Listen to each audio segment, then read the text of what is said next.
Salut les amis, est-ce que ngi ci jàmm man maa ngi sant yàlla bu baax alhamdulilah bu fekkee c'est la première fois ngeen di seetaan suñu vidéo fii ci Wolof Tuto ñu ngi leen di ñaan ngeen abonné wu activer cloche notification yi partage vidéo yi ak seeni xarit au maximum. tey nag dañuy ñëw wax leen ci lu am important trop mooy Binance loo xam ne ñu bëri comprendre ñu ko alors que opportunité yu bëri mën na la ci fekk donc s'il vous plaît seetaan leen vidéo bi attentivement pour ngeen comprendre Binance parce que à la suite dinaa leen wan ay idée d'investissement yoo xam ne même am na yoo xam ne sax jarul ngay maîtriser carrément trading yoo xam ne ay trading automatique et cetera donc yooyu yëpp ci vidéo suivant yi laa koy def donc s'il vous plaît seetaan leen vidéo bi pour ngeen maîtriser maximum Binance donc voilà léegi nag lan la ñuy ñëw def mooy expliquer leen Binance lan la. Binance benn plateforme d'exchange la en même temps plateforme bi da lay permettre ngay def ay trading di xool marché crypto-monnaie bi moom moo nekk meilleure plateforme boo xam ne dina la permettre ngay jënd ay crypto-monnaie surtout ci Afrique fii parce que man Binance rek laa ëpp lu may utiliser à part que ay easy change yooyu noonu très rarement laa koy utiliser léegi donc bi ma xamee Binance P2P ba léegi mooy Binance boo xam ne di nga mën a def ay échange ak ay ñoo xam ne dañuy jaay foofu ay crypto-monnaie ñu koy échangeante yow contre Wave wala Orange Money souvent vendeurs yi fa nekk yu bëri nag ci yeneen pays d'Afrique yi lañ nekk Sénégal amul ay vendeurs yu bëri ci Binance bi donc di nga mën a jënd foofu ay crypto-monnaie di nga ko mën a jaayaat et cetera donc lan la ñuy njëkk a def mooy wane Binance nan la ñuy inscrire et tout loolu nag c'est très facile bu ngeen ko bëggee xam directement def naa benn vidéo comment s'inscrire sur Binance bu ngeen ko xoolee ci chaîne bi ngeen ko gis wala ma defal leen ko ci description bi donc di ngeen ko gis léegi nag après par la suite damay lancer benn capture d'écran comme ça après ma affiché ko ci kii bi ci vidéo bi ok léegi nag première chose bu ñu njëkk a def boo duggee ci Binance commencement bi nag du la wan comme lii day indi Binance Lite bu fekkee da ngay doog am Binance Lite lay indi léegi nag par exemple Binance Lite fii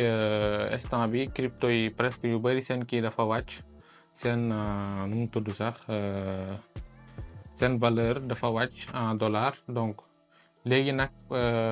directement fii dina la wan boo xoolee ci suufa suuf dina am market square ak benn ñaari flèche yu def nii bi gauche bi droite foofu noonu moom moo lay wan di nga jënd crypto-monnaie ak franc CFA première ligne bi mooy buy fu ñu bind sell mooy bind sell crypto to XOF mooy vendre les crypto en franc CFA donc fii achat ak vente la donc première chose bi ngay def da ngay switcher en Binance Pro parce que Binance boobu noonu dafa limité trop yaakaaruma ni sax di nga si mën a def ay trade ak yooyu voilà fii nag moom mooy Binance professionnel bi donc première chose home moom mooy menu Binance bi fii boo fi duggee dina la woon instant yi crypto yu gën a tàng boo gisee hot mooy tàng hot du moins seen dernier prix seen charge en 24 heures gis nga BNB ci Smart Chain par exemple mu ngi toll à moins 74% instant bii nii en 24 heures Bitcoin plus 0,05%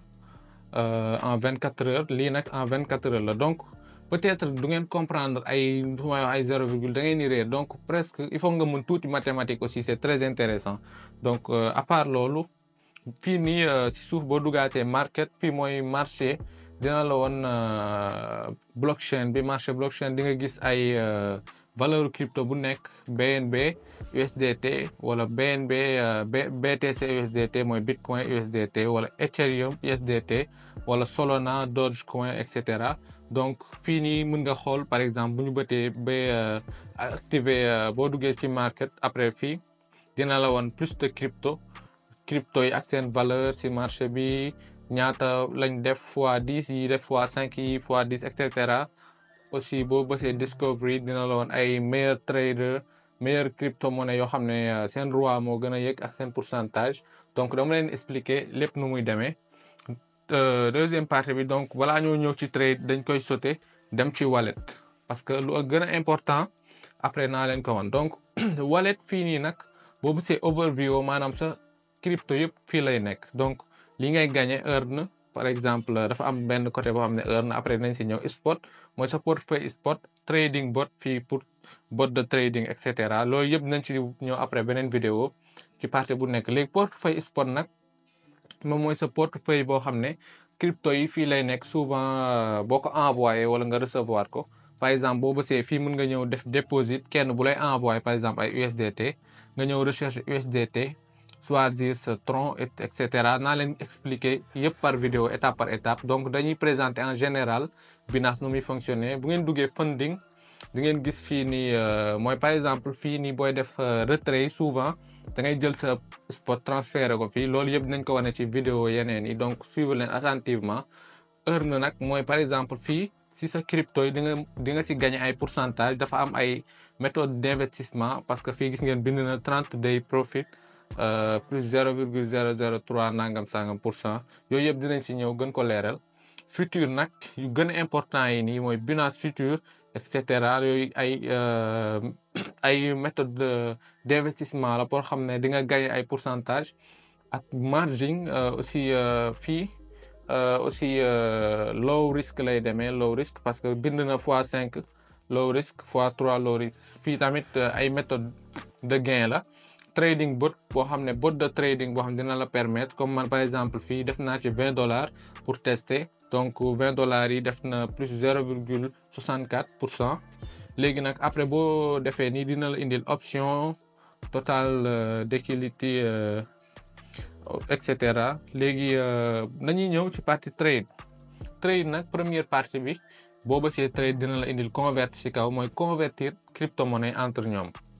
léegi nag fii di nga gis mën nga convertir bitcoin en et cetera par exemple USDT en Solana nga ñëw rechercher Solana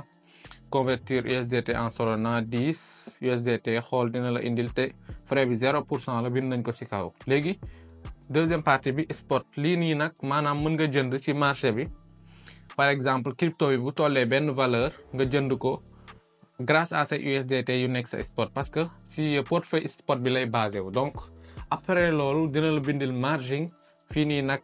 comme par exemple nee rek fii bindil na la easy trade mode wala classic mode voilà yaay choisir ban ngay utiliser. fii nag après yi yëpp nañ ko expliquer plus tard. donc fiat mooy par exemple xaalisu kii ay CFA wala ay dollars mobile money. fii mën nga jënd crypto ak say Orange Money wala sa Wave. je pense pas que Wave dox na si Orange Money ak Free Money. donc fiat pour loolu la. léegi P2P nag yi ñoo gën a intéressant mooy mën nga jënd say ay crypto monnaie ak sa Wave sa Orange Money sa Wise Bank et cetera yu bëri mën nga ko utiliser. donc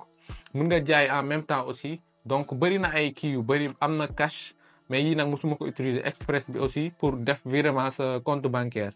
donc même yow mi nekk ay di liggéey wala ngay am xaalis mën nga ko investir si say crypto monnaie si ay crypto monnaie te di nga gën a am xaalis. donc auto invest li investissement automatique la.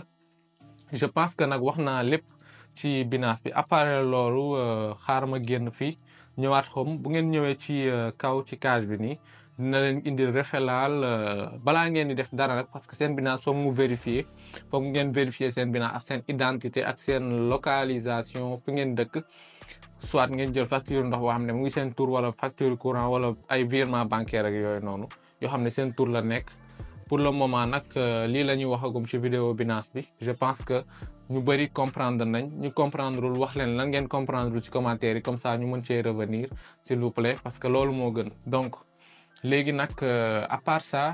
s'il vous plaît abonnez-vous au maximum après ngeen xaar yeneen vidéo yi ñëw di ngeen permettre ngeen gagner forcément xaalis ci Binance bu ngeen di investir. parce que aussi dinaa leen wan naa leen nan la ñuy gagner argent gratuit. loolu mën na nekk mais xaalis boobu mënu laa satisfaire ngay def sa besoin yëpp maanaam mënul compléter sa lépp. donc loolu ay pépite kese la ay $10